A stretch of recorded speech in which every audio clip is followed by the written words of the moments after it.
Good morning students. Class 9th सभी बच्चे अपनी सामान्य हिंदी की बुक निकालिए और चैप्टर 1 खोलिए। प्रताप नारायण मिश्र। ओके,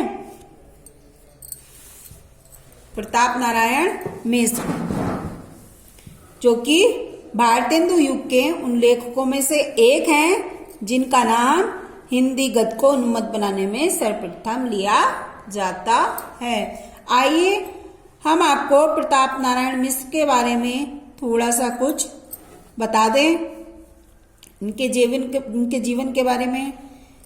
देखिए, प्रताप नारायण मिश्र का जन्म सन 1856 ईस्वी में उन्नाव जिले के बेजे नामक गांव में हुआ था। इनके पिता पंडित संकटा प्रसाद एक विख्यात ज्योतिषी थे और विद्या के माध्यम से वे उन्नाव से कानपुर में आकर बसे थे।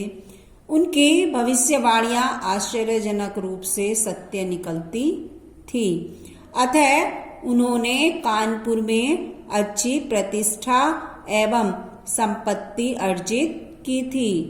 उनकी हार्दिक इच्छा थी कि उनका पुत्र भी अपने पैतृक व्यवसाय को अपनाए, किंतु मोजी एवं मस्त प्रकृति वाले मिश्र जी का मन ज्योतिषी में न लगा।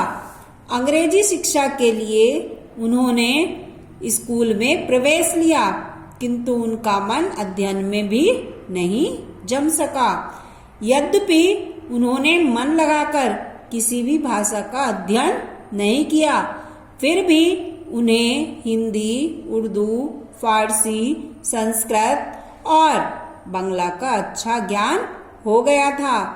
एक बार ईश्वरचंद विद्यासागर उनसे मिलने आए तो मिश्र जी ने उनके साथ पूरा वार्तालाप बांग्ला में यानी बांग्ला भाषा में ही किया।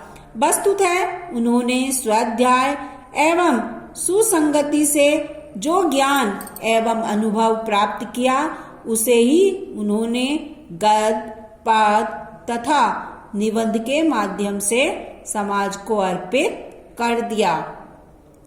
प्रताप नारायण मिश्र भारतेंदु युग के ऐसे प्रतिभाशाली साहित्यकार थे जिन्होंने अपने तन, मन, धन से हिंदी भाषा एवं साहित्य की अविस्मरणीय सेवा की।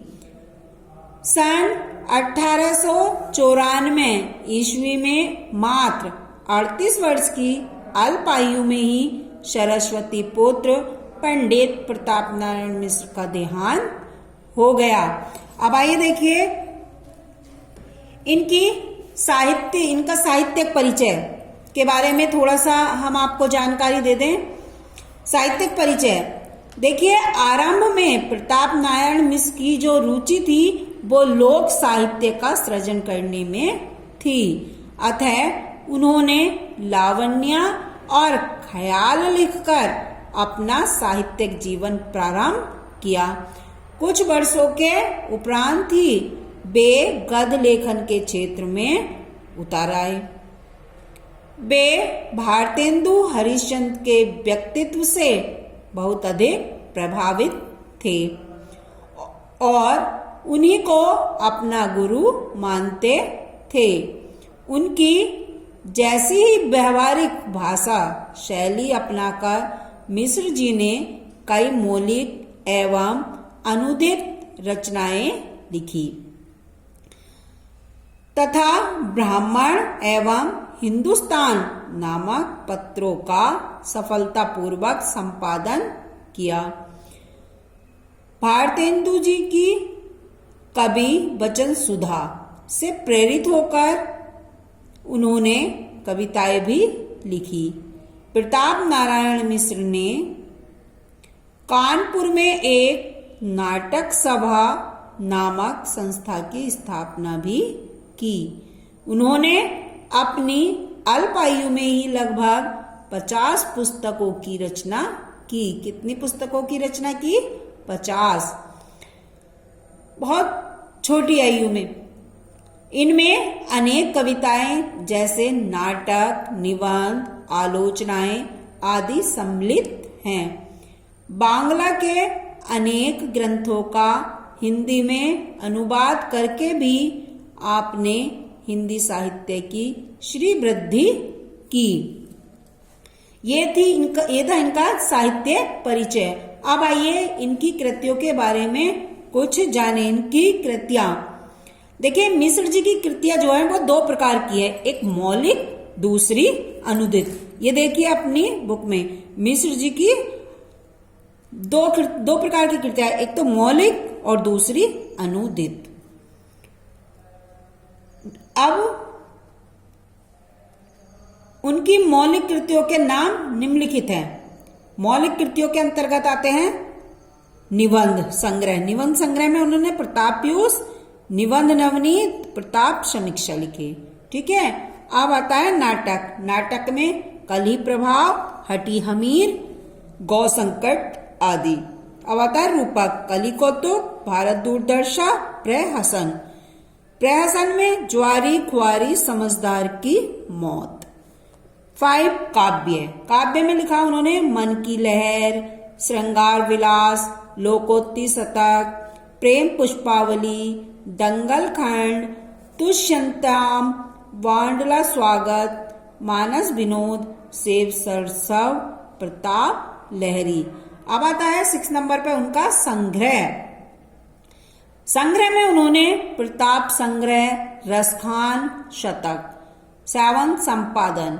उन्होंने ब्राह्मण पत्रिका का संपादन किया। अब आती है इनकी अनुदित ग्रंथ, जो मैंने आपको 2 बताए थे इनको कि मिश्र जी की जो कृतियां हैं वो 2 प्रकार की है, मौलिक व अनुदित। अब आती है अनुदित। अनुदित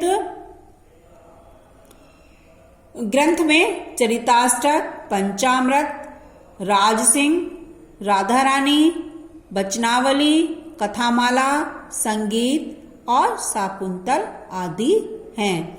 इनके अतिरिक्त मिश्र जी ने लगभग 10 उपन्यासों, जीवन चरितों और नीति पुस्तकों का भी अनुवाद किया। इनमें राजो सिंह, राधा रानी, चरिताष्टक, पंचामृत,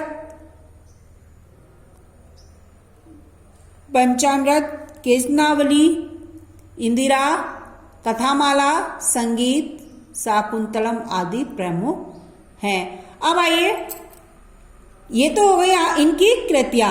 2 प्रकार की कृतियां, साहित्यिक परिचय हम आपको बता चुके, जीवन परिचय आपको बता चुके। अब आते हैं इनकी भाषा कि प्रताप नारायण मिश्र की भाषा कैसी थी।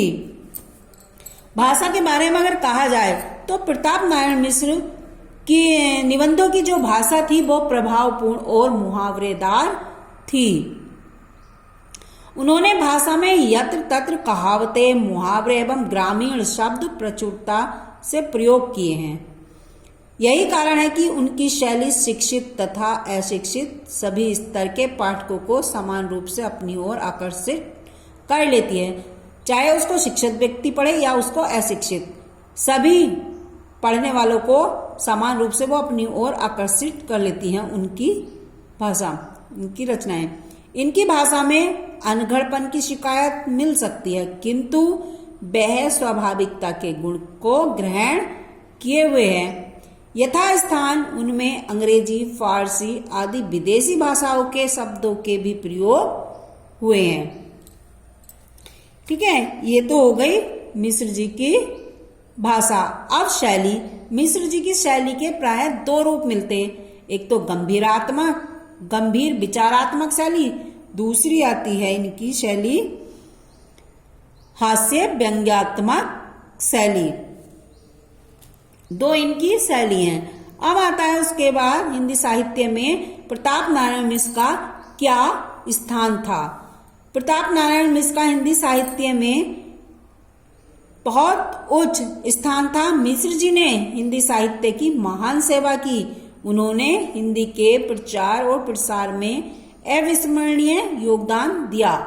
मिश्र जी ने अपनी मौलिक शैली में साहित्य को अनेक प्रतिभाशाली नाटककार विधाओं पर सफलता लेखनी चलाई। अनेक प्रकार की विधाओं पर उन्होंने सफलतापूर्वक लेखनी चलाई। उच्च कोटि के निबंधकार, कुशल संपादक और प्रतिभाशाली नाटककार थे। वस्तुतः हिंदी भाषा के प्रचार प्रसार तथा विकास में मिश्र जी ने जो योगदान दिया उसे विस्मृत कर पाना कठिन होगा। ये वही आपके मिश्र जी के बारे में आपको हमने थोड़ी सी जानकारी दी। ओके, आज के लिए इतना ही। सभी बच्चे अपने घर से प्रताप नारायण मिश्र की जीवनी की भाषा शैली, साहित्यिक परिचय घर से आप करके लाएंगे। ओके,